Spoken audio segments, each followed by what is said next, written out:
Hello, everybody. Hello, noon on the East Coast. Hello, 9 a.m. on the West Coast. We just got the most astonishing, exhilarating news, and I'm about to say words I never thought I would be able to say. Leonard Peltier has been pardoned. That is so huge and so exciting and kind of overwhelming. And part of me would like to just sit with it for a while and wish him every good thing, every freedom, every walk on the earth, every reunion with his beloveds, every freedom. But the show must go on.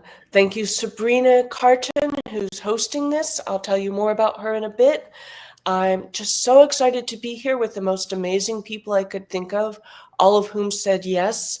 Akaya Windwood, Bill McKibben, and Liz Ogbu are here with us. Anand and Charlie Jane Andrews will be dropping in as the show goes on. And you know me, I wrote something. So what we often call left versus right in this country, I think could also be described as those who believe we are all connected, interdependent, mutually aiding and responsible for each other, those who believe this can be a beautiful and blessed thing, and those believe that we have no real connections, that we're all on our own, we have no responsibility to each other, that it's a Hobbesian world of each against each, and devil take the hindmost. We're here to celebrate the former and to come together instead of watching the miserable spectacle being staged in Washington, about which I'll try to say very little, even though it's easy to say a whole lot. Because today is also Martin Luther King Day, and we're here to celebrate him and celebrate the day as it offers us the opposite of that sad pageantry of the inner poverty of billionaires. We're here to celebrate our own strength, our own power in the face of what is to come, a power greatly magnified when we come together. What was striking to me 2 months ago in the immediate aftermath of the election that didn't turn out the way we hoped is how people reached out to each other, how instinctively people recognize that the way we will get through this is together. Together in our existing communities, together in ones organized to protect a place or a vulnerable population, together in caring for each other, together in embodying the politics of care against carelessness, connection against division. Well before the election, the pandemic, and far more than that, Silicon Valley did a lot to separate and isolate us from each other, encourage us to stay apart, to accept substitutes for being with each other in person, to forget that there's something very powerful about being together in body, in space, in place, as friends or as civil society, marching or parading or celebrating in the streets. I know we're only here virtually, but we're here also to urge you all to find your people, celebrate with them. The communities we build for joy and pleasure and friendship in ordinary times become the communities with which we defend each other and what needs defending in emergencies in extraordinary times. So we're seeing that right now as organizations that already existed and organizations that were created in the moment take care of Asheville, North Carolina in the wake of the hurricane, take care of Los Angeles. I can't even say in the wake of because the fires are still burning, but we are seeing some of the most beautiful and extraordinary mutual aid, generosity, community in both of those places. People come together in emergencies. Being together in ordinary times is preparation for those emergencies. So I believe democracy depends on our remembering what we have in common with those around us, and that it's strengthened and celebrated by how we move through the world, recognize each other, coexist, which is part of why I'm so excited Liz Ogbu is here, since her work centers on what she calls spatial justice and public space. I'm hoping we make the years to come an opportunity to remember what matters most, which is caring for each other and this beautiful, astonishingly elegant planet, and being together and moving toward realizing what Dr. Martin Luther King called the beloved community. I've been reading King's writings this month, his sermons and essays, and that's one of the joys of being a writer. You think you know something or someone, and then to write about them, you have to go deeper and start to see what was in front of you all along. Dr. King was a desegregationist in a practical, legal sense, but in a deeper sense, he was there to break down all the divides between us, to affirm a spiritual and political vision that we are not separate in any way except the limits of our compassion and imagination, and we must overcome those divisions. He wrote famously in his letter from a Birmingham jail that, quote, "We are caught in an inescapable network of mutuality, tied in a single garment of destiny. Whatever affects one directly affects all indirectly." It's the best known, but not the first or last time he used that single garment of destiny sentence. He used it over and over in the 5 years after Birmingham. And so we're here because we are tied together in a single garment of destiny. We're here to celebrate that, to strengthen that, to take care of that. And I couldn't be more excited to be here with the other three people now. I'm going to start by introducing alphabetically first names. Akaya Windwood facilitates transformation. She advises, trains, and consults on how change happens individually, organizationally, and societally. She was president of Rockwood Leadership Institute for many years and directs the Thriving Roots Fund, which supports young women's finance and philanthropic learning and leadership. Maybe everyone should be looking at her, Sabrina. Based in generosity and interconnectedness. She is an Ella Award recipient from the Ella Baker Center for Human Rights and served on the Alameda County Human Rights Commission. Akaya is deeply committed to working for a fair and equitable global society. Oh, we're already on to Liz. While infusing the sense of purpose, delight, and wonder into everything we do.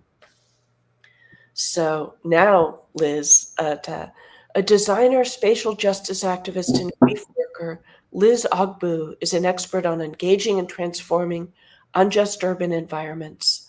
Her multidisciplinary design practice, Studio O, operates at the intersection of racial and spatial justice. From transforming a low-income housing development just blocks from where Heather Heyer was killed in Charlottesville, Virginia, to reimagining struggling public spaces, trying to navigate the landscape of post-apartheid South Africa.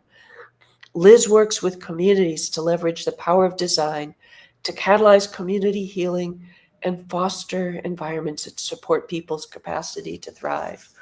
Okay, my old friend Bill McKibben, who I've known since before he was an activist, which now feels like unimaginably long ago.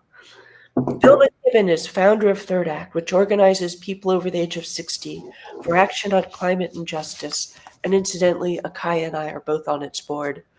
And Third Act's how I know Akaya. His 1989 book, The End of Nature, is regarded as the first book for a general audience about climate change and has appeared in 24 languages. He's gone on to write 20 books, and his work appears regularly in periodicals from The New Yorker to Rolling Stone. McKibben helped found 350.org, the first global grassroots climate campaign, played a leading role in launching the opposition to big oil pipeline projects like Keystone XL and the fossil fuel divestment campaign, which has become the biggest anti-corporate campaign in history, with endowments worth more than $40 trillion, stepping back from oil, gas, and coal. And before we begin, I just want to say this event is happening because Sabrina Cartan stepped up to help me pull it all together. Sabrina, who's based in Brooklyn, is totally fucking amazing. She's a fan activist and digital strategist who mobilizes fans of pop culture to engage in social activism and in activism and social impact. Watch her because she's a 2025 Roddenberry ambassador for the Roddenberry Foundation, where she's working with fans to create the Star Trek future envisioned by Gene Roddenberry. She runs her own communications and digital strategy firms and builds events like this one for nonprofits and activists. So let the show begin. Bring us all up. And this isn't necessarily where I was going to start, but people were saying something extraordinary about what is and is not happening in Washington, D.C. right now, especially on the Mall and around the Capitol, where so much American history, including the I Have a Dream speech, has happened. Liz and Akaya, what was it that you were saying that people should know? Akaya, do you want to go first, or you want me to? Go ahead. Go ahead. Well, first of all, thank you, Rebecca. It's great to be here in conversation with all of you. As we were in the green room earlier, I was noting that I woke up this morning thinking about the National Mall and thinking about it as, knowing that we are at MLK Day and thinking about it and the scenes from the I Have the Dream speech. And then I was with Akaya a couple of days ago and we were reminiscing how we both were there in 2009 for Obama's first inauguration and just feeling into the energy of that moment and the crowds and being with strangers and becoming friends with strangers in the midst of freezing your ass off. And then thought about January 6th and being in front of my TV 5 years ago, watching with horror the scenes of what was happening on the mall then. And then I thought of the mall today, which is empty because the inauguration has been moved indoors. But that emptiness feels like some metaphor for this moment. And Rebecca, you mentioned that democracy is embodied. And I think there's something to say about those spaces where we're not. And what does that mean if we're not coming together in community and honoring an experience together? And I think about that emptiness also in the context of the places you named earlier, of Altadena, Palisades, Asheville, spaces where people can't come together right now. And I think we're going to need each other in the time that comes. I think we're going to need to find ways to come together and be in community, because part of what happens in the collapse, what's going to happen, what's coming is they want us to distract ourselves and numb ourselves and hibernate and isolate, because that will be what our sense of protection is. But actually, to protect each other, to protect ourselves, we have to come together. We have to fill the spaces and claim that we want to be there. That's how we actually are going to best be able not only to find moments of joy, but actually to be together in our grief. And I think one of the things that's going to be really important in the times ahead is not ignoring that we are grieving. That grief is us being able to show the most vulnerable parts of us, to be able to speak the truth of what our hearts really desire and the pain that we're really feeling. And that's how we find our way into what's beyond the collapse. You know, it reminds me after 9/11, the immediate response right there in New York City and Manhattan and across the country was not fear. People were deeply moved. It wasn't a disaster like many others in that people immediately wanted to give, to support. There was an incredible convergence of people trying to help in Lower Manhattan, people giving blood all across the country. This did not serve the Bush agenda.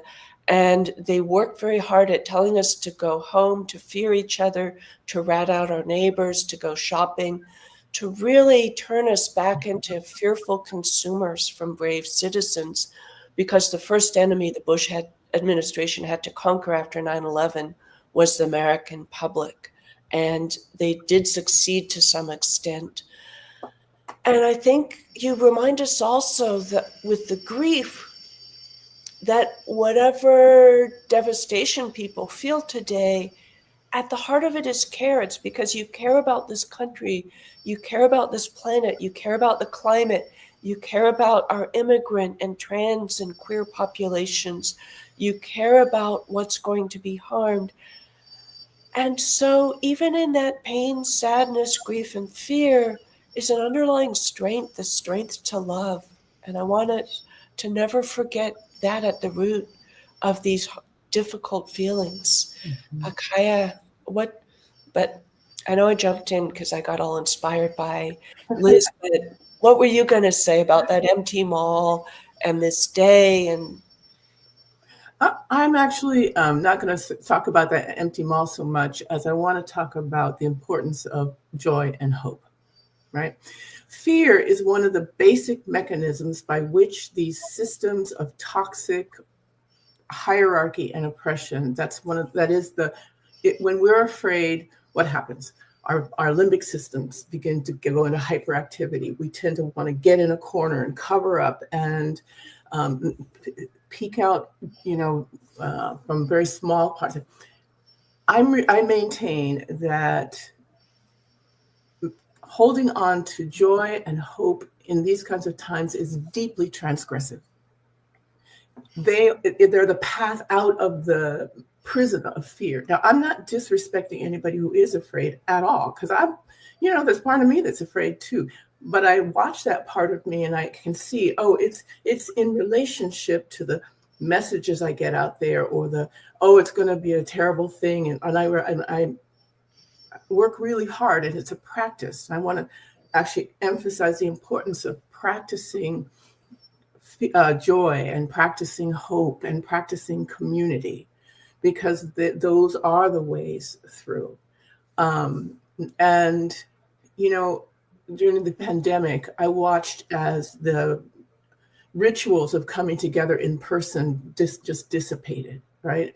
And I haven't seen them come back in the way that we did before that. But I think it's time now. I think it's time for us to practice being in community in person. And I'm a big, I'm on Facebook and all of the socials, and so I have great value for that. At the same time, what if we reached out once a week to somebody that we haven't seen in person and go for coffee or for a walk, or if you're Bill, go somewhere dreadfully cold and muck about in the forest, which I can't do. But whatever the equivalent of that is, right? That we say, I see you. Actually, I see you. Let us go and go to the movies or whatever it might be.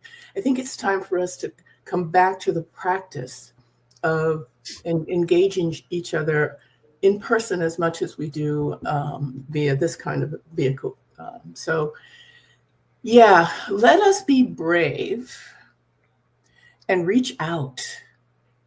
And that can be challenging, but let's try. Yeah, I feel like and speaking as a San Franciscan, my city that's been swallowed by Silicon Valley like a bunny swallowed by a snake, have almost forgotten kind of how to be together in person, and that things happen, that embodiedness and the way you comfort somebody who's just suffered a huge loss or illness is you go be with them. You don't even have to have the right words, just to be there in person. One of the things I find terrifying, and this ties very much into the inauguration as some of our most evil billionaires sit on the platform, is one of the things I find terrifying about AI and a lot of the conversations coming out of Silicon Valley is the idea that we should accept substitutes for each other. It's partly a scarcity mindset. There are enough lonely people to meet the needs of all the lonely people on earth. There are enough people for the people, is how I kind of think of it. And that there is no substitute. Your AI boyfriend or therapist or grief counselor is not just going to sit with you in that embodied way. It cannot meet you in that bodily way. It cannot coexist with you. It cannot feel with you. And I feel like we need to come up with more languages and more practices to celebrate and be together in our fully embodied selves, to be in public spaces, to sit at the table together, to take care of each other, to touch each other, to dance together, and to just articulate all that. So that's part of the work. Bill, I wonder, as a climate, a guy who, like me, spent a lot of time alone as a writer and then became an organizer where you spend a lot of time with people together, but also how we extend this beyond the human. Because I think being with, as people trying to protect the climate, which is the natural as well as the human world, kind of being with the non-human as well as the human might be part of the not the work itself, but the underpinnings of that work. But go in any direction you want. Well, that's an interesting thought, Rebecca. As all your thoughts are always interesting. And what a pleasure to get to be with Liz and with my dear sister Akaya. It's the best always. Look, I find myself thinking about time today.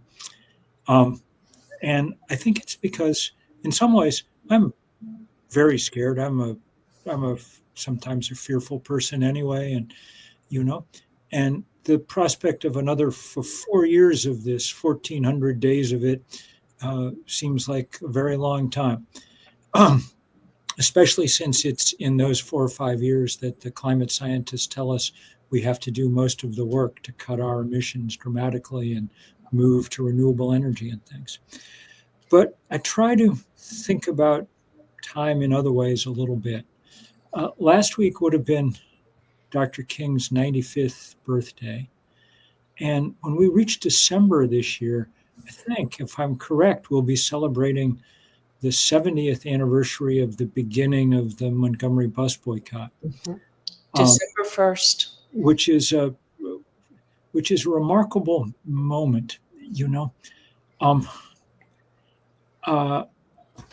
The 20th century saw among its greatest inventions, maybe its greatest invention, the invention of the big nonviolent social movement.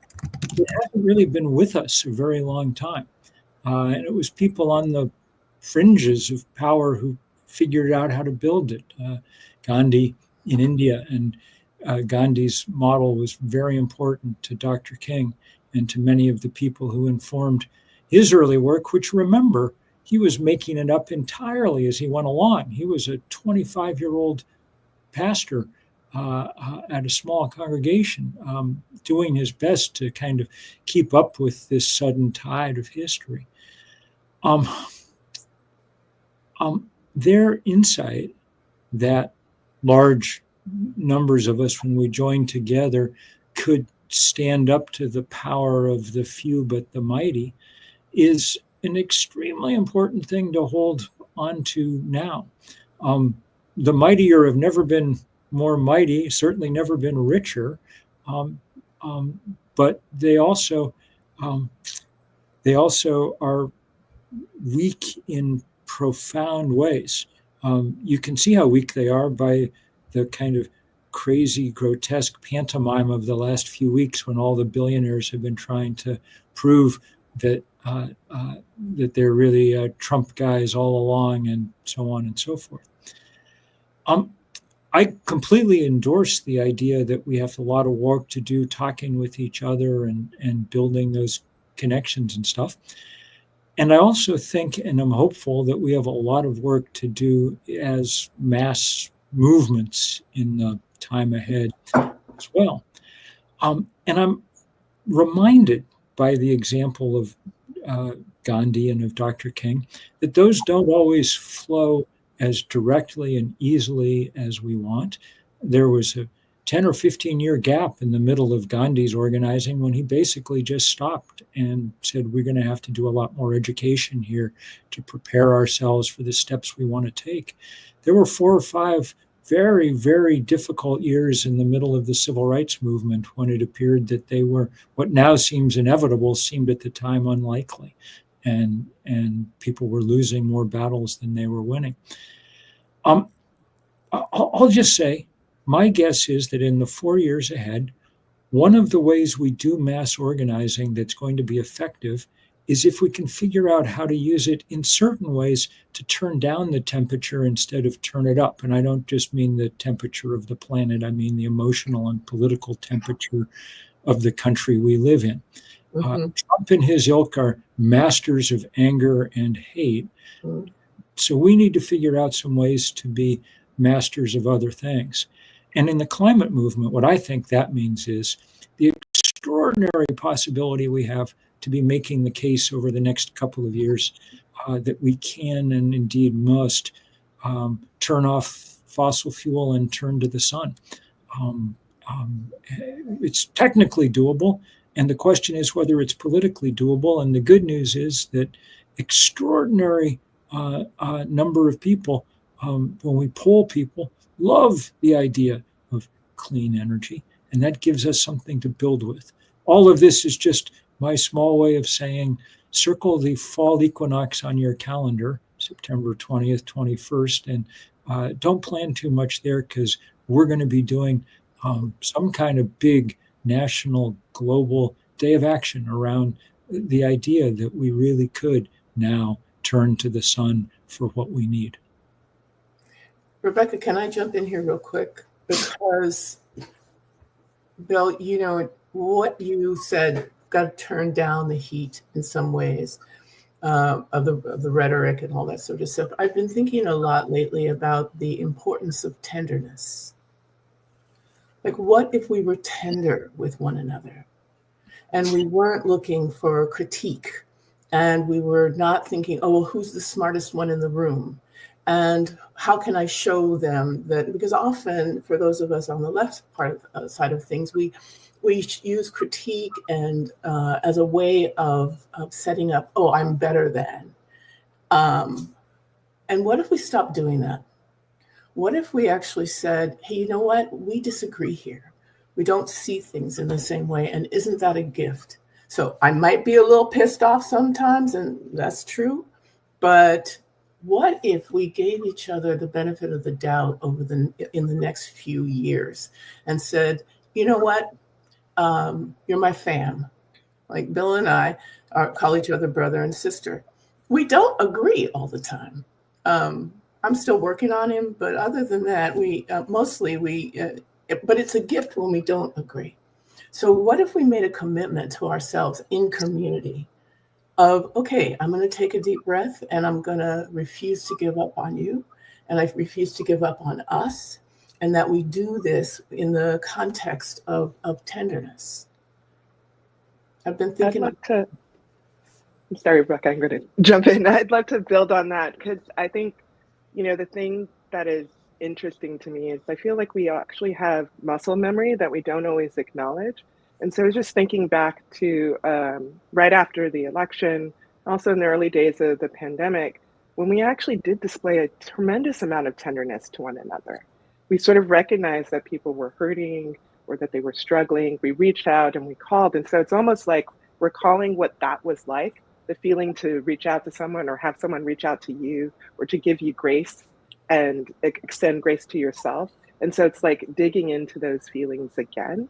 And then the other thing that I was just reminded of as we were talking was I happened to come across an old post from the summer of Krista Tippett yesterday. And she described the story of the clenched fist that she had heard from a Plum Village monk. And it was sort of like this idea when you clench your hand in a fist and you feel the strength and power of that. But if you were to bring your other hand to it, you actually naturally start to relax the hand that was clenched. It feels supported.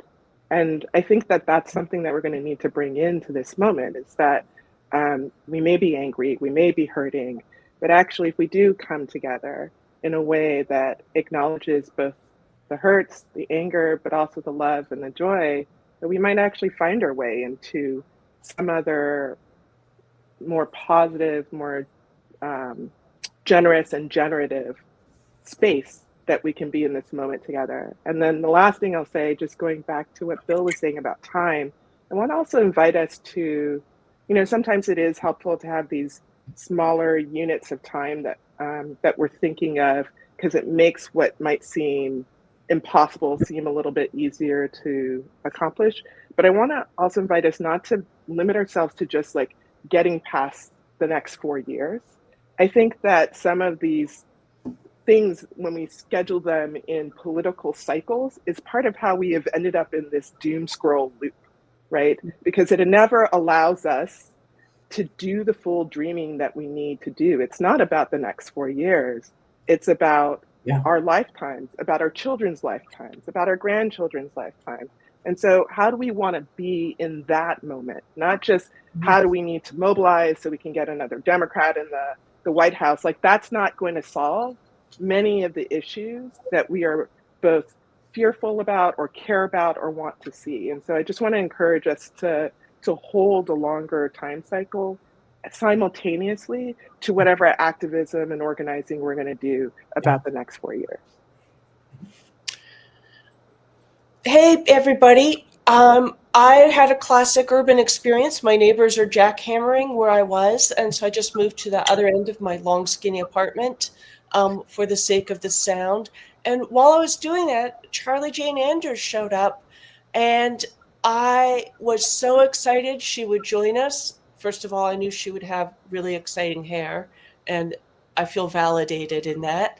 And Charlie writes kind of with tenderness and generosity and vision about the role of community and solidarity and connection in her novels and in her fantastic book, Never Say You Can't Survive, about using stories to get through difficult times, both personal and collective. And I could go on for hours, but Charlie, take it away. Thank you so much for joining us from wherever the hell you are. You're muted. Hi, I'm actually in Canada right now, and I'm just visiting for a few days. And so I was really honored that Rebecca asked me to come be part of this awesome event. Yeah, and you know, today's a really hard day. I woke up to, you know, some news reports in Erin in the Morning, which is a really indispensable publication. If you don't already get it, Erin Reed's newsletter, talking about some of the anti-trans executive orders that are likely to be signed today. And you know, those are theater. They're not a lot of them are not going to have any legal force, but they are really scary and they are really intense. And yeah, I mean, what Rebecca said is definitely true. I'm a huge believer in community. I'm a huge believer in us building community by telling better stories and telling our own stories and making up stories. And I think that partly, you know, I was writing about this last night. Community is partly a story we tell ourselves and we tell each other. And it's something that we kind of create through the act of will that includes storytelling. And so I think that it's going to be on all of us to tell, you know, they're going to be telling their stories about domination and power and control. And it's going to be on us to tell our own stories about survival and community and pulling together and, you know, and mutuality rather than domination. And I think that there's a lot of power in doing that at a time when, you know, they're trying to push this narrative of domination and hierarchy and restoring hierarchy.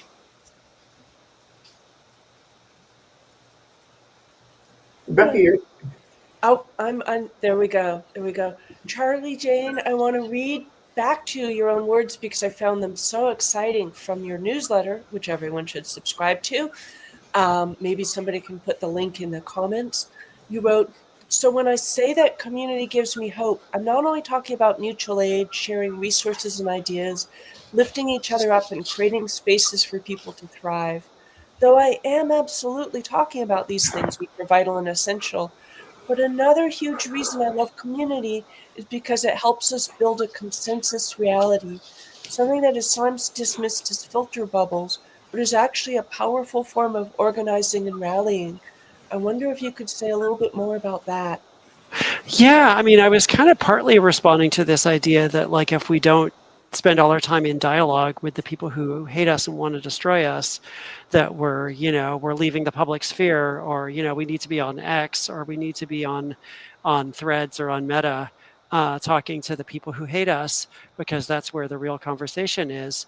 And I think especially now that the worst has happened, or, you know, now that the worst possible outcome of the election has happened, and we're back in this horrible space of, you know, having Trump as president and having the Trumpian, you know, ethos permeating everything. You know, I think that we really need to be talking amongst ourselves and building our own stories. And something I was talking to a friend the other day about this.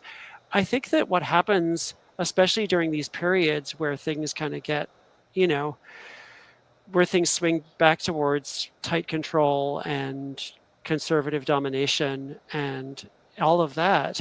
Part of what happens is that underground culture and people having their own conversations and writing publications, even if they're not read by millions of people, even if they're only just read by people within a community, within a particular group of people, those can have a huge impact. Those can make a huge difference. You look back at, like, you know, the Reagan era, and there were people just writing books and making zines and making music and doing performances, which were so influential and eventually did kind of bubble up and become like really important. And so I think that, you know, I think we should be creating our own spaces. I think we should be having conversations within our communities and among our communities, like building alliances among different communities. That's super important. I definitely do not think we should have walled gardens and people just hiding out. But I think we have to not just help each other and lift each other up and have mutual aid and make sure that we're taking care of each other, like financially and emotionally and all that. But we also need to be, you know, just creating new ideas together. And, you know, some of the faces I'm seeing on this screen are some of the people I'm going to be looking to help do that. I think that it's just, I feel like part of how they destroy your will to survive, to resist, is by convincing you that their way is reality, that what they believe is true, that they have the only version of reality, and that if they say this is what it is, if they say the sky is purple, the sky is purple, and there's no alternative reality. And, you know, just even if you don't stand up and shout it to the world because they've cut off all access to doing that, just having your own, saying amongst ourselves, saying within our own communities and among our own communities, no, we're going to acknowledge reality, and no, we're going to have our own relationship with reality, is a really powerful act. It's the first step towards reclaiming ourselves and reclaiming our own identities. And identity is also a story that we tell ourselves in a lot of ways. We will lose our identities if we let them define us. And so that's part of what I'm talking about, is that we don't let them define us. We define ourselves, and we speak for ourselves, and we refuse to be silenced. Again, even if they cut off our access to like the major mainstream media, which could happen. You know, can I jump in here real quick? Charlie Jane, you might not have seen it, but I just want to acknowledge that I'm a big fangirl over here, and right. So I just had to have a moment of that. But where I went with what you just said was, it's not that, you know, we have to do things differently now, right? The old ways of organizing have to change to be both strategic and smart and all of that, but also celebratory and filled with companionship, which is different than the alliance, right? That if I see that, again, we're going to have to get, I don't know what the language is. Rebecca, help me. It's a different kind of intelligence. Yeah. A kind of intuitive responsiveness to each other that isn't reactiveness, a kind of, you know, recognition of our more intuitive feeling sides, rather than this is logically what should happen, which is how the activists proceed. That's right. And then it allows us to respond to the moment as opposed to react, right? And I think it allows us to, and when I think about, well, I'm remembering getting on the first bus when we integrated the schools back in 1964, and what it was like to step onto that bus and be delivered to a white school, and not being spoken to for 3 months by even my teacher. And that's in a lifetime. You know, that's when I think about what was possible then in 1964, I can guarantee you that this conversation would never have been imagined, let alone possible. The world has changed so much in both wonderful and terrible ways. I know we're all leading lives we couldn't have imagined, you know, when we were kids or teenagers. So many things have come up with what's been said recently. One thing I want to say is or maybe three things, or it's me, it could be 34. One way we're often told we measure the impact of what we say by how many people we reach, and I am very excited that apparently thousands of you are online with us. But I often go to rallies and demonstrations, and like sometimes we make a demand in them, and then the government gives us exactly what we want the next day, and we feel like we've won. But I think sometimes, like, maybe what's happening here is that it's changing the mind of a 13-year-old who's going to grow up and in 3 years become Greta Thunberg, or 30 years become Martin Luther King. Something might be happening we can't see. Maybe only one person is impacted, but that person is going to do something absolutely amazing. And then I also wrote one of my favorite essays in defense of preaching to the choir, which is a phrase that's used in a really disdainful way, that essentially our job with our words is to go argue and win debates with people who don't agree with us, or to go out like evangelists and convert our enemies. It's very American.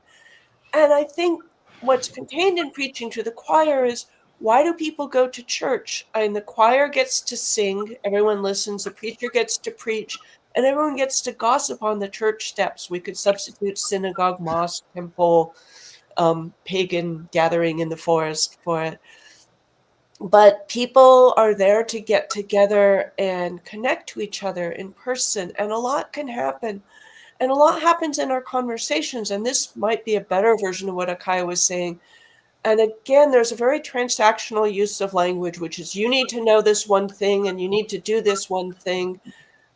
And as a young woman, what kept me from being totally destroyed by misogyny, which was manifesting as actual physical violence and just a lot of erasure and silencing, was long conversations with my girlfriends, in which we validated each other's reality, supported each other simply by listening, treated each other as worth listening to. And again, what Akaya said a while ago, the last thing I'm going to add before I'm going to like stop being endless, is I think this is one of the dangers of being online. I was listening to my brilliant neuroscientist friend Molly talking about the kind of reactivity of outrage and how the algorithms feed it to us. And if you're not outraged, you're not paying attention. I think that for a lot of people, who they are online is a lot more up-armored, sarcastic, cynical, etc., and much less, we need to be open-hearted with each other. And in my defense of being in person, I think that's something you can do. Some of the shitty things people say to me and other people, I can't imagine them saying in person. And I get total strangers, even now that I'm not on Twitter, saying stuff to me. I know they would not walk up to me and say on the sidewalk, because nobody ever has, and in those ways, and especially with their name attached. And I think that's part of the monstrous world that Silicon Valley has created. All these miserable, alienated white men making a world in their own image. And the internet could have been a lot of other things. Parts of it are other things. Some of us manage to be our best selves online anyway. I know I try to not be an asshole at the very minimum. But again, part of why you don't say that stuff to someone in person is you would feel more accountable, but you just feel for them. You have a real connection.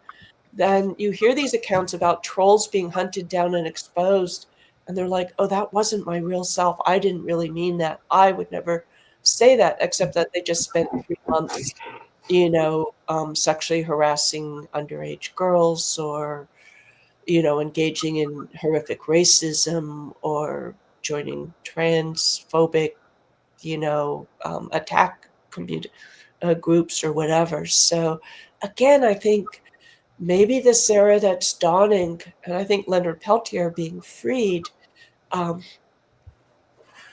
almost feels like part of what this day is really about.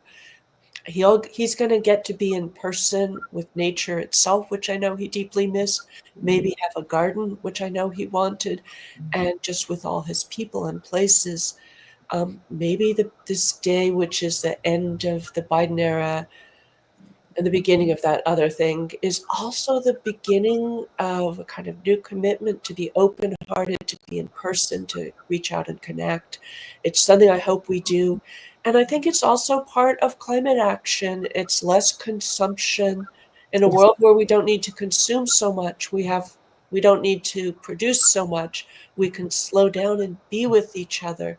I have a vision of the world we can create if we do what the climate needs, which is a world of abundance, and abundance not in terms of more goddamn stuff, but a world of more confidence in the future, more time to connect to each other, more time to connect to a nature that doesn't just make us feel guilty and anxious. And the world that we oppose is a world driven by scarcity, which is at the heart of capitalism. And so part of what I think all of us are saying is, let's be part of a vision of abundance, abundance of generosity, connection, abundance of versions of who we can be, abundance of what gender is, abundance of inclusion, abundance of our own power and the wealth that isn't just material to build this better world. Yeah. I could go on forever, but you're lucky I won't, because I have these amazing people here, other people, like, pick it up. Well, I just was so grateful to Akaya for the word tenderness, especially because it summons that honorary citizen of the Bay Area, Otis Redding, right to mind. But because, when progressives are in the ascendant, as in certain ways we were a few years ago, one of the things we do is go hard after each other. And if you go read Dr. King's the wonderful, the greatest book about, really my favorite book in all of American history is Taylor Branch's 3-volume biography of Dr. King, for which he won the Pulitzer Prize. And it's so granular, a sort of day-by-day account of the decade of his life when he was a public citizen, that it's almost like an organizing manual. Every problem that ever exists comes up. The biggest thing that he dealt with over and over and over again was attacks not from the segregationists or anyone else. It was attacks from other parts of the movement that made his life almost unbearable, and that he responded to with extraordinary grace over time.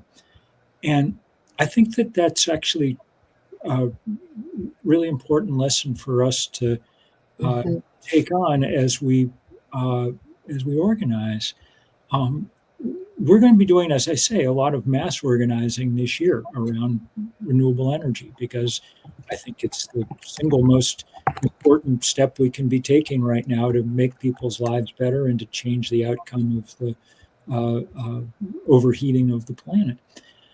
Some of that work is got to demonstrate. I mean, some of it is, we'll be angry at oil companies because they, that's important. But some of it has to be about some kind of ways to reach out to people who don't already agree with us, and to be, in kind of looking for ways to be in joyful communion with those who do, as opposed to in constant critique, which is a wearying place and eventually drives most normal people away. So I was really grateful, Akaya, for that word and for that insight. And I think that one of the easiest ways to overcome some of that is to spend a lot more time with art and music. Yes. We sometimes do. It's a little harder to maintain a kind of constant level of critique and challenge and things in those forms than it is in the things we've adapted ourselves to, the 200 character tweet, the 40-second YouTube video, whatever it is. So that's I think got to be a important part of how we think about each other and how we think about organizing. Thank you for naming that, Bill, because I feel like within art and music, it allows us to dream other worlds, dream other ways of being that we can't see right now, but it makes it almost feel visceral and like it could be real and tangible. And I think part of where we're trying to go is something that we've never seen before. And so we actually need these forums that allow us to access other ways of imagining, of dreaming, of seeing, of believing that it is real. I think most of the major innovations that we've ever seen, when somebody initially had the idea, they were existing in a time where nobody could think that that would be a thing that could possibly come true, right? And so I think to get into where we want to go, that art, that music, anything that allows us to be in a dreaming space, and preferably a dreaming space together, is going to be super important. And then the other thing I was thinking of as you were talking is just, you know, I think when I think of organizing, so much the goal is to win. Like we have a campaign and we're trying to win. And I actually think the goal needs to be thriving. Like, how do we get to a place where all beings are thriving? So, how do we reset the narrative of what the goal is? I think that's part of changing the landscape of how we're operating differently. I have to say, Bill, I thought you were going to say babies, not art. And, the arts are what opens us up, because I know you have a grandkid now, and my little great nieces are my great joy. But yeah, it's kind of exciting to have Charlie Jane here, who actually gives us versions of the future, literally. But I want to also say a word in praise of the past. As a historian, I think that hope and memory are deeply connected. If you can't remember how profoundly the world has changed, even in the lifetime of the youngest of us here, you have trouble often imagining that it can change again. You fail to recognize what Buddhists and a lot of scientists say, that we live in a state of incessant change. And I think from the past, not only do we see how much things have changed, we see how that change was achieved, how slavery was ended, how women got the vote, how voting rights were ensured and then attacked, how marriage equality came to pass, how, climate and environmental legislation was passed. You see how these campaigns worked. You see how people did it. You see how a book or a speech or an example can change the world. And you just see a world in constant change. And so I think imagining the future is a big part of the work, and remembering the past is another part of it. And I really find so much reinforcement from the past. Just remembering the change in my lifetime, I think is staggering. I've been a feminist for a really long time. And there were these periods where people would say, like, oh, feminism hasn't changed anything. Oh my God, I love that Ursula K. Le Guin quote that just popped up, and I'm going to read it. We live in capitalism. Its power seemed inescapable, but so then did the divine right of kings. Any human power can be resisted and changed by human beings. And so, hooray for sci-fi. But so I'd be told that, like, oh, feminism hasn't changed anything. And I'd be like, are you out of your mind? Do you know what the status of women was in the world in which I was born? That even the language of sexual harassment, date rape, acquaintance rape, marital rape, so many forms of inequality, oppression, marginalization, silencing weren't even named. So many marriage was essentially a relationship of radical inequality. I just read about a lawyer who was not able to sign her own, God, what do we call those things? Prison release. And she had to have her husband sign her legal documents to get her clients out of prison, because as a married woman, she was not allowed to make financial contracts on her own. She wrote the legislation that in 1967 abolished that in Texas, a state that didn't let women serve on juries until 1955. And, the world has been changed so much, and every good thing, every change for the better was because of movements, organizers, and the visionaries behind them. are the people who said it doesn't have to be like this. It could all be radically different, which is exactly what that Ursula K. Le Guin quote says. And I could go on forever, but I'm hoping Anand is going to join us. I don't see him here. I know he's watching the inauguration. I might watch a few clips, but I'm very excited to not be watching the inauguration. I was hoping he would show up because he wrote this beautiful essay about January 6th for the 4th anniversary, where he said, it was a revolt against the future. Remember, the future will prevail. Essentially, I think the entire MAGA project, the entire Trumpian far right, is an attempt to roll back everything we've achieved, that Martin Luther King achieved, that feminism achieved, that Harvey Milk achieved, that the environmental movement achieved to, I call Make America Great Again, Make America 1958 again, except sometimes it's 1858 again, because they didn't really like the outcome of the Civil War either. And the genie does not go back in the bottle. We are not going to forget what it's like to have rights. We are not going to forget what it's like to have rivers that don't catch fire. We're not going to forget that we can stop them from cutting down the forests. And so it's backlash. It's backlash against it all, which is a really weak, reactive thing to be. There was the most beautiful essay of the first Trump administration was by Michelle Alexander, the prison abolitionist and visionary, and it was called "We Are Not the Resistance." And she said, the resistance is a dam trying to stop something from happening. We are not the dam, we are the river. And what Bill and I as environmentalists know is that no dam is permanent. It will be overtopped, it will be eroded. Water always wins. Now I feel like I could have a Bruce Lee be like water moment. But, I really wanted to just bring in what Anand had to say, just in case he's not going to pop in.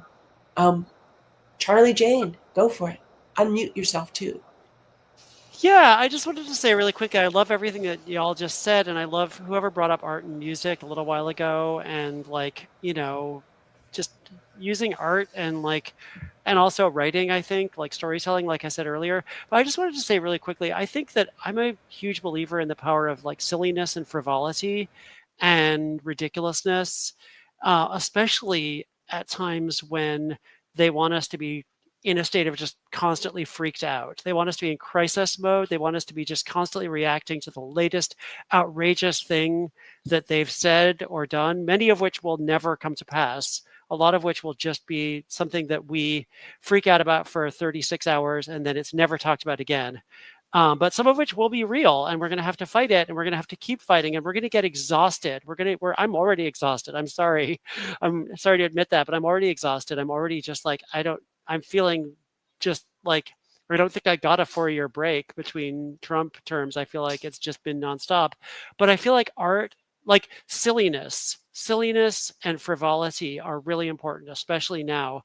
Like, I feel like we could get trapped into this idea that we should only create art that is expressly, purpose driven or political or expressly aimed at posing a challenge.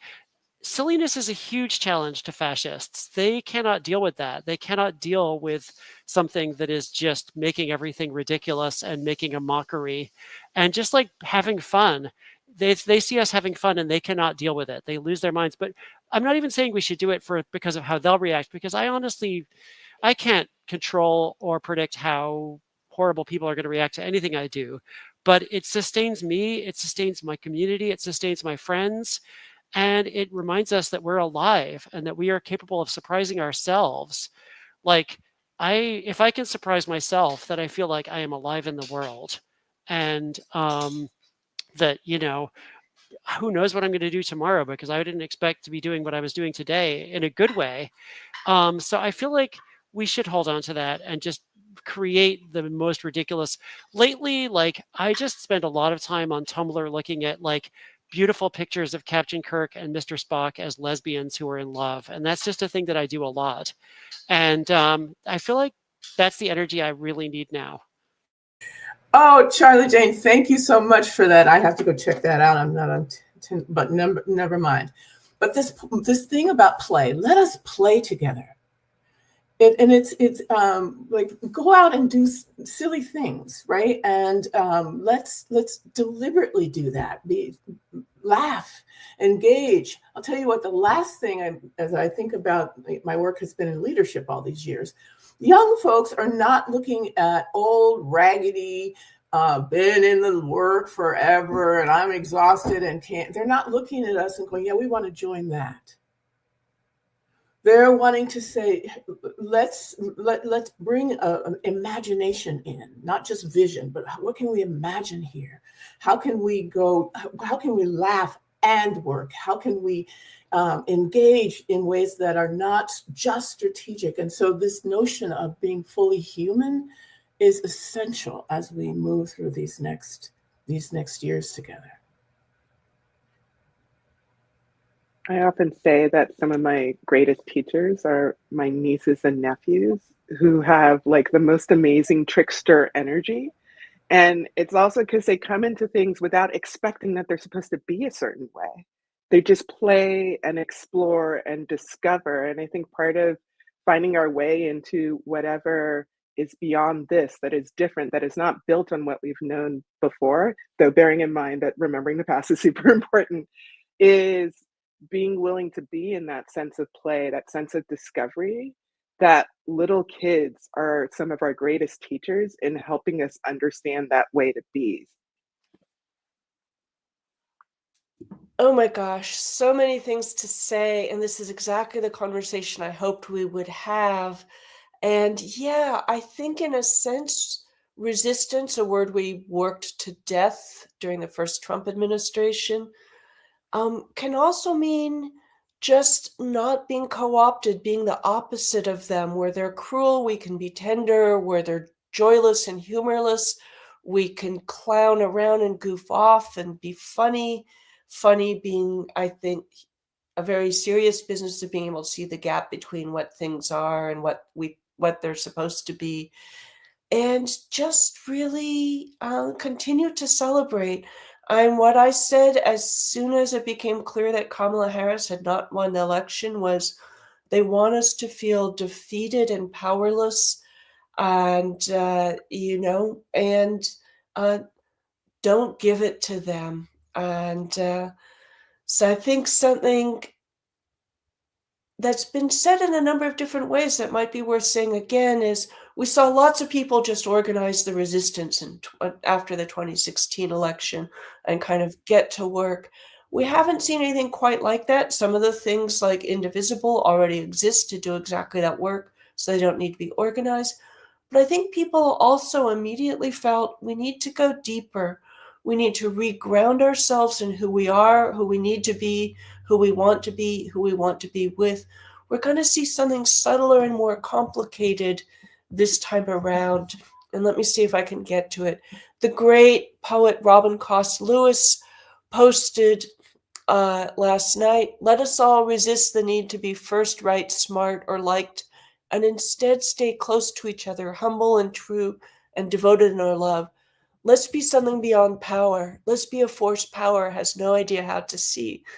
And she was quoting Chase Strangio, the trans lawyer with the ACLU, who wrote, we have a profound and powerful ability to care for each other, share resources and care, create art, and find the blueprints from those that charted these paths long before we got here. Our freedom, our joy, our unabashed defiance and aviance, will continue to destabilize the structures they so desperately cling to. The media keeps suggesting the resistance is dead, but that is because they don't realize that we are everywhere, building, shape-shifting, laying the groundwork for a world beyond their wildest dreams. I posted that last night. And I just thought it was so great. And I also feel like there's a sense that we're crowdsourcing in the comments here, and it's kind of what social media is for. Crowdsourcing what it could look like, who we can be, how we'll support each other, what's going to be different this time around, how we're going to reinvent everything, and how beautiful and tender and ridiculous and joyful and grounded it's going to be. And, so I want that to be part of the conversations we have too, as that we're not just going to do what we did last time, although it's worth remembering that a lot of amazing stuff happened last time. And Anand is here, and because, yay, this is so exciting. And I left all my introduction sheets and stuff in the other room, but maybe I can just read off my, hang on just a second, let's see. Oh my gosh. So Anand is a writer born in Cleveland, Ohio, the author of The Persuaders, At the Front Lines for Hearts, Minds, and Democracy, Winner Take All, The Leech Charade of Changing the World, The True American, Murder and Mercy in Texas, and other books. But he currently has a newsletter that everyone listening needs to subscribe to called The Ink, where he's writing, I think, some of the most thoughtful, creative, insightful, and generous takes on where we are and who we are and what we can be in this moment. Anand, I get the impression you just came from watching the inauguration, and how are you doing? Oh, fantastic. Fantastic. Just great. It's what a surreal and dark moment in our country's life. Can you all hear me? All the other pictures disappeared. Yes, I Okay. can hear you. I just wanted to make sure. Yeah, great. You know, it's obviously random that this one falls on Martin Luther King Day, and it happens, I guess, every 28 years, something like that. I don't know what the math is, but it felt profound that was the coincidence today, because to me it was the two sides of the American personality, the two sides of the American being, the two expressions of kind of very deep American tendencies. Like, we are both of these things. I wrote a piece today called The Inauguration of Us, and tried to suggest that, I think I and a lot of other people, maybe some of you, had this fantasy for a long time that Donald Trump was like an alien invader, or was Russia had done it, or this person had done it, or that, it's some outside kind of bacteria that had gotten into our system. And as I was thinking about today in anticipation of it, what felt truer to me was that, this kind of bacteria vision of him, and all these kind of antibiotic fantasies of Bob Mueller will get him, this person will get him, this court will get him. It didn't work, because he is not an alien invader. He is an expression of us. And I don't just mean of 49% of us. I think I mean of a very deep part of all of us, of a very deep tendency deep in the American way of life. And it is not the only tendency. And so to me, I understand this inauguration and him coming back as kind of an autoimmune condition of our body politic. And there's a part of us at war with another part of us.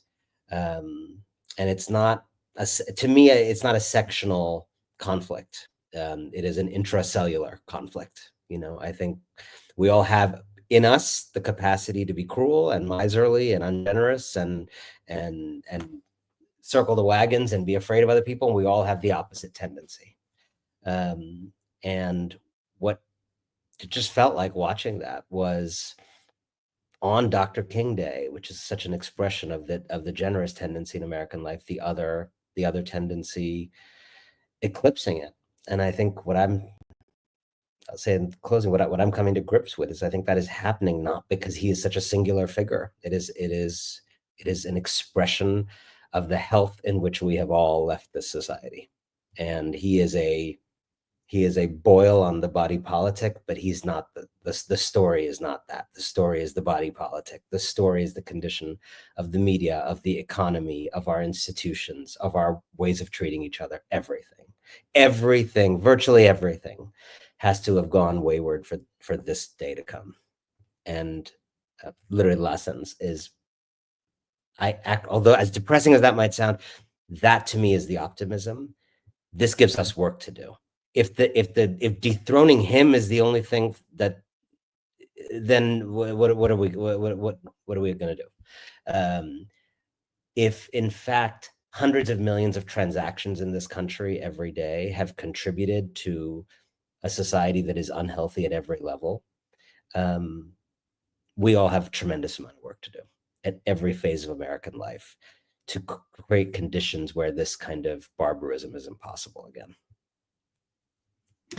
I think very much what we've been talking about before you came on was the desire to create in-person moments, moments of tenderness, of generosity, of inclusion, kind of how we're going to do it differently this time around. And the opposition, the resistance rose up immediately after the 2016 election. And the fact that we're not seeing it happening quite the same way is partly because, people get weary.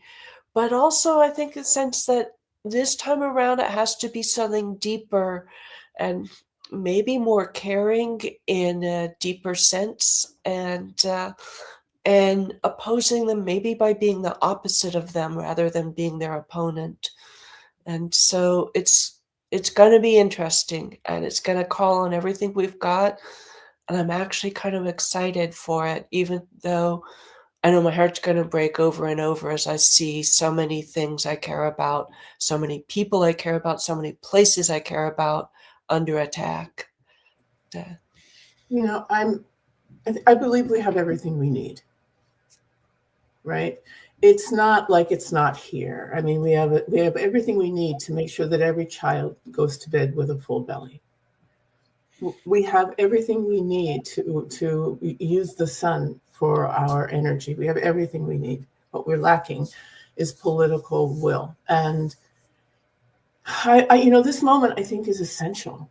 We have to go through this, and we can't heal what we can't name. And so a lot of what we've been doing is naming. Here's where the problems are. Here's what but the solution's already here. And I think it's so easy to forget, and get stuck in despair. And I'm not judging despair, because every once in a while I go through it. But I think we need to remember that despair is a land that we move through, and not to build any buildings there, right? To put it, knowing, I'm going through despair again, and I know I'm on my way towards somewhere else. So to trust, we have everything we need. We need each other. We've got each other, and to have trust and faith in that. We are, Sarah. We're the ones we've been waiting for. We are. And so let us do that. Rebecca, you said something about backlash a minute ago, and I found myself going, well, what would frontlash look like? And I have no idea, but that's making me go, okay, that's a different frame. Help me. What does frontlash mean to you? I got to say, with Charlie Jane here as reinforcement, I think of false eyelashes.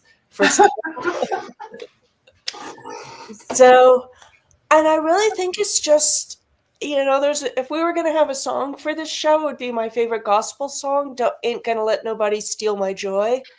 I think frontlash would be, I am moving forward, not in a straight line necessarily, but I'm moving forward with who I am and what I believe in and who I love. And they are not gonna,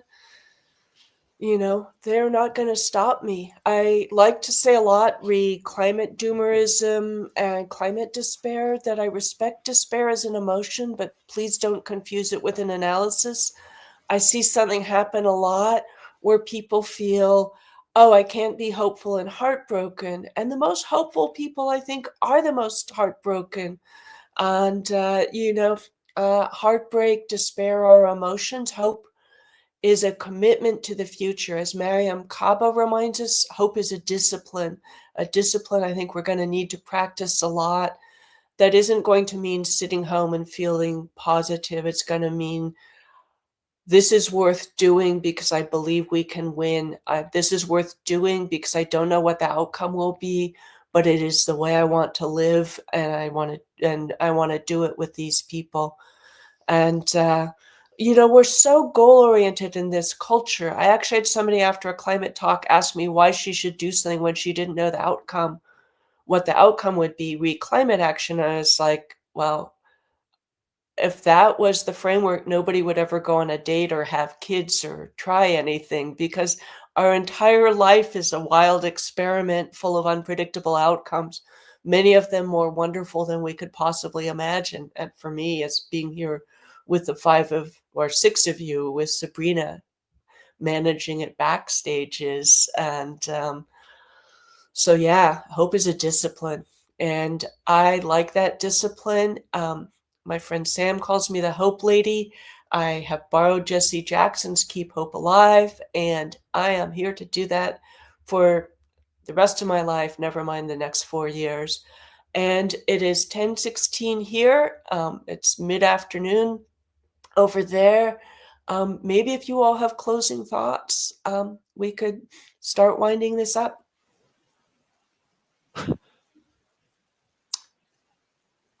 Oh, come on. You are 5 of the most interesting people in the universe. Jump right in.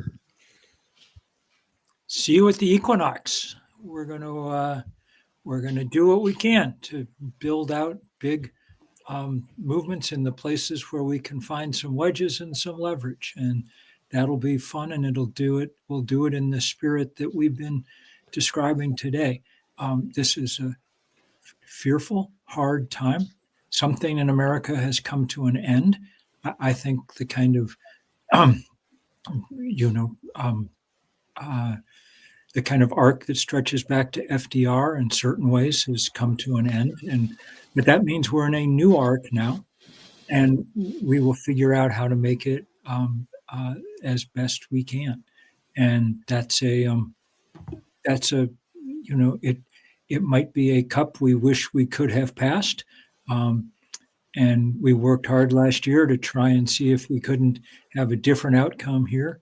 But now we need to drink from that cup and to do it with some grace and some courage as best we can. So just huge thanks for me for everybody here today. It's really good just to have this spirit on display. Yeah. Okay, I'll jump in really fast. I have 2 quick thoughts. First, throw parties. Throw parties, like organize politically, but also throw parties. Throw parties for your friends who are scared and alone. Like I organize a thing here in San Francisco. When I'm in San Francisco, I organize a thing called the Trans Nerd Meetup, where transgender nerds get together and hang out. We had like 60 people last time, and just hanging out and talking and having fun. Second of all, I talk about this in my upcoming novel. There's been a systematic attempt to like dismantle journalism, academia, art, everything that gives meaning to the world. They don't want us to bring meaning to the world. They don't want us to like be able to create meaning together. And so they've been chipping away at these things for decades. We need to create our own alternative versions. We need our own journalism, our own places to share art, and our own places to teach and learn. We cannot rely on these giant institutions anymore. So those are my 2 final thoughts. Throw parties, build new systems. Those are kind of the same thing. I'm going to ask us to be very kind with each other and never nice. So interrupt any pattern that says, I have to be nice here, and let us be very kind. And maybe, what if we could, I don't know how I feel about this, but what if we cuddled each other through the next, years? What if we could just lean on each other and know that my back is held because I'm holding somebody else's back. So yeah, I got you.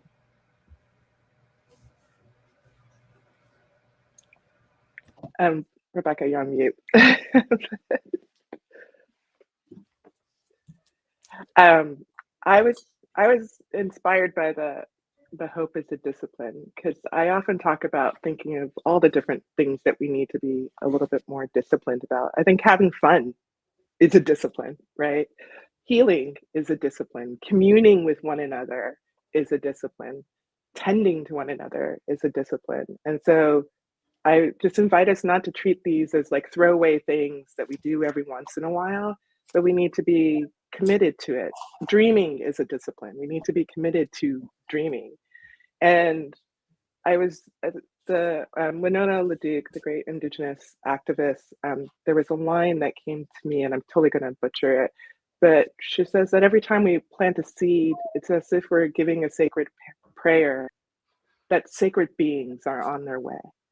And I think, you know, our gardens do not start with just the lush thing. It always starts from a seed, something that we're planting. And so it may seem like we're really far away now from where we want to be, but you can plant the seed. You could do the little act. You could show up and call somebody today and just say, how are you doing? You can go and throw a party tomorrow if you want to.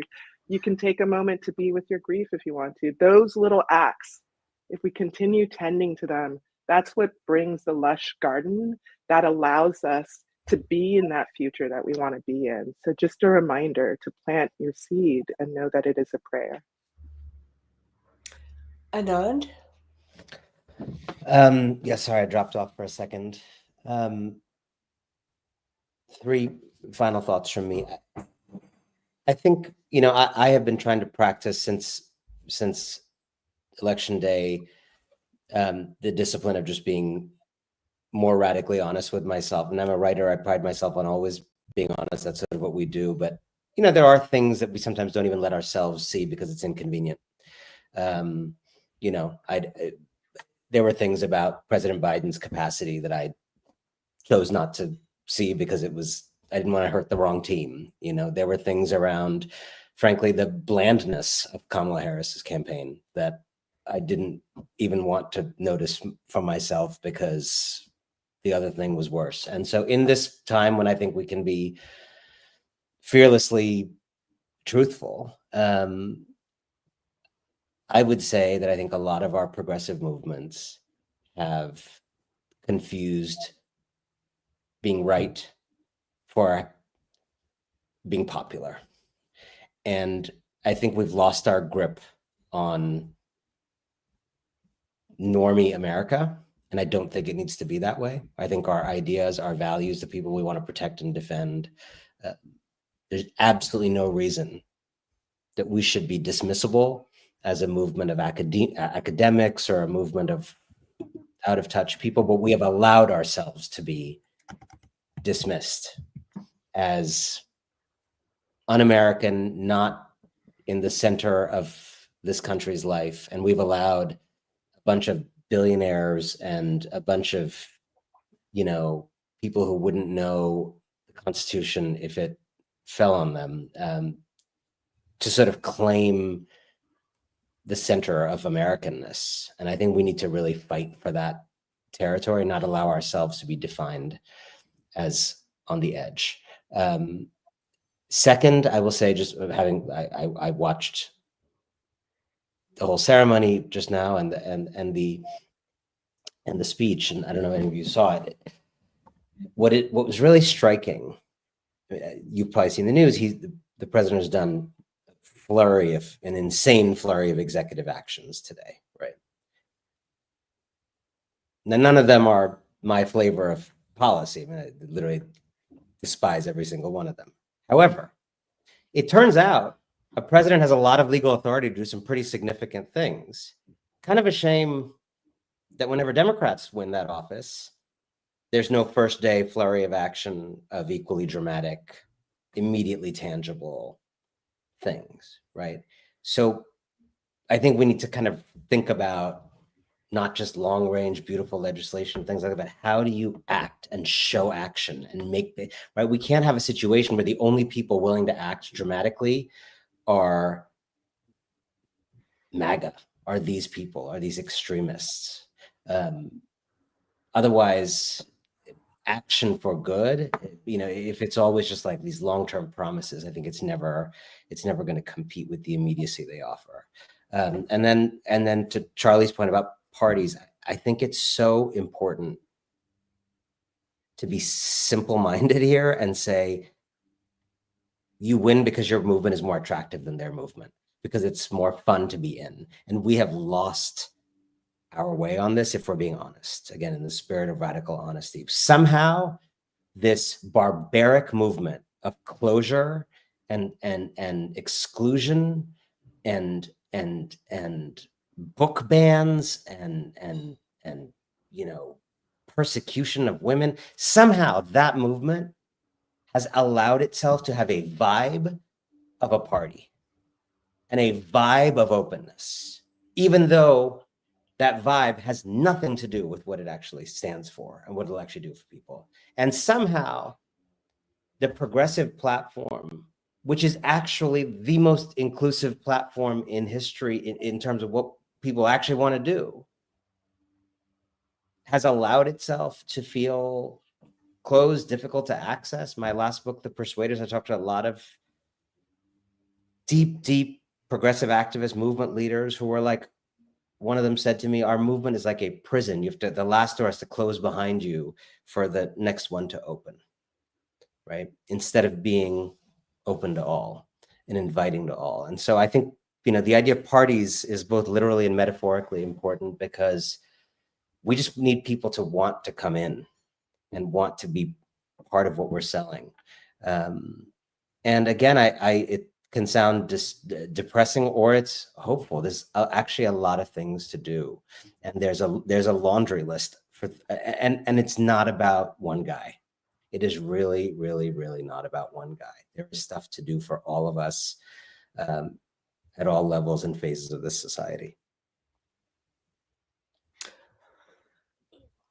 Thank you so much. I just want to respond to what Anand just said by reminding people that despite their victories, the majority of people in this country support climate action, environmental protection, reproductive rights, and a whole lot of other stuff.